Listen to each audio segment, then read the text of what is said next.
If you're tired of spending more every year and wondering how you're going to stay profitable, we want to invite you to an upcoming field day. Unpredictable grain prices, high input costs, and tight margins are making every decision matter now more than ever. These field days aren't about sitting through a sales pitch, but about getting into the field with farmers who are finding ways to lower their costs per bushel, improve yields, and become more profitable. You'll see what's working, ask questions, and leave with ideas you can put to work on your own farm. We're going to be in Middletown, Missouri, El Paso, Illinois, Erie, Illinois, Gilmore City, Iowa, Castelia, Iowa, Chamberlain, South Dakota, Mason City, Iowa, Stuart, Minnesota, Martville, New York, Dakota, Minnesota, Charlotte, Michigan, Milton, Iowa, and Kingsville, Ohio.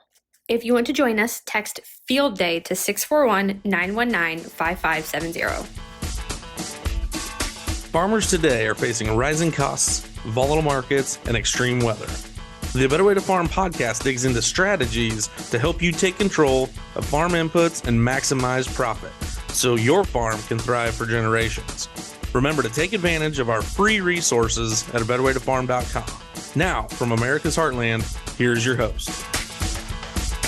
Hey, the markets are starting to show some promise. Got beans in the $12.50 up range. We've got corn at $5 and something. And all of a sudden, all of the people in the industry are coming out showing you what you should be doing right now. We're out here at A Better Way to Farm where we increase yields and improve profits. And I want to visit with you a little bit, guys, because the bottom line is this.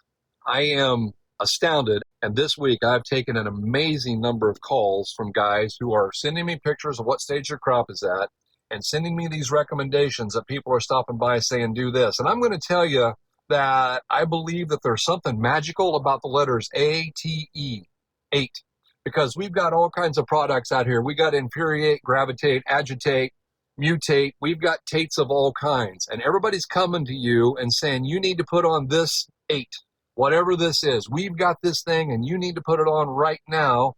And I got one today. A guy, he texted me, he said, what do you know about this? And it was a something 8. I sent him back the label, and he goes, yeah, but what do you know about it? And I was like, I know you need to read the label, because the bottom line, guys, is plant growth regulators are great, okay? They are, when used appropriately. But when they're being used as a marketing ploy to get you to spend another 10, 12, 14, 22 bucks an acre, that's not a good idea. This particular product, the label right on it said it needed to be applied at V2 to V3 on both corn and soybeans. I'm looking at corn across the field here that's R2.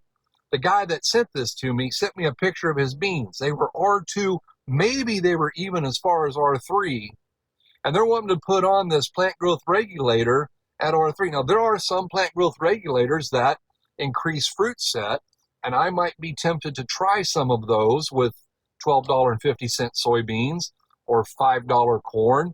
But I want one that's going to increase fruit set. This particular plant growth regulator causes vegetative growth. Why do I want to put something on that's going to create that corn over there, try to make it go into a vegetative growth stage? That's not the stage that it's in. That's not what I'm doing. Why, when I have a soybean plant that's a V2 or V3, do I want to throw that plant back into a vegetative growth stage? And then sometimes they've got, well, we had this one guy, he tried it this once, and he thought he saw this. He thought he saw, guys, is not scientific. That's not how that works. And those labels are obtained by producing efficacy by applying them at the right time. So if you're thinking about putting something on, I'm not opposed to that at all. But read the label. It's not that hard. And when it says right on there for corn or soybeans, and it says apply at V2 to V3, that's vegetative growth stage 2 to 3. That means that soybean had 2 sets or 3 sets of trifoliates. It means that corn had 2 or 3 leaf collars. That's it. And to come out here now when we're at the R2 stage and try and throw something, are there things you can do now? Oh, absolutely. There are some foliar feed products that are built for and labeled for R2, R3, R4. Those are what I would be looking at. I'm looking for something that matches the label with what I'm doing. If I'm putting on fungicide and I want to piggyback something with it, that's great, as long as the labels match up, and I highly encourage that. We're going to do some of that on our own farm come next week. We're aware of what that looks like. But what we're not going to do is put something on there that's going to try to create a bunch of vegetative growth. We're going to go for a fruit set. Why? Because I want a bigger kernel, I want a denser kernel, I want a bigger bean, I want a denser soybean, because I'm after bushels and I'm after test weight. Guys, I know I seem a little steamed about this, but the bottom line is everything that happens in agriculture is good for somebody. The question is who, and here at A Better Way to Farm, we are interested in what's better for you. But guys, here's the deal. We know there are things you can do. If you're questioning what are those things, reach out. Someone from the team will talk to you about the things that are recommended at R2, R3, and we will talk to you about why you might want to do something or why you might not want to do something. But here's what I know. I know we need you guys to have a good year. I know we need you guys to raise all the bushels that you can, and that's what we're after. So if there's something we can do to help you, reach out. We'll look forward to talking to you. As always, we hope you're having a better day. If you're tired of spending more every year and wondering how you're going to stay profitable, we want to invite you to an upcoming field day. Unpredictable grain prices, high input costs, and tight margins are making every decision matter now more than ever. These field days aren't about sitting through a sales pitch, but about getting into the field with farmers who are finding ways to lower their costs per bushel, improve yields, and become more profitable. You'll see what's working, ask questions, and leave with ideas you can put to work on your own farm.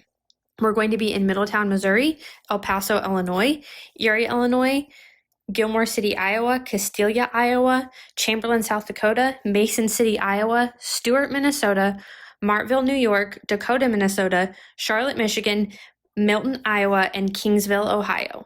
If you want to join us, text Field Day to 641-919-5570.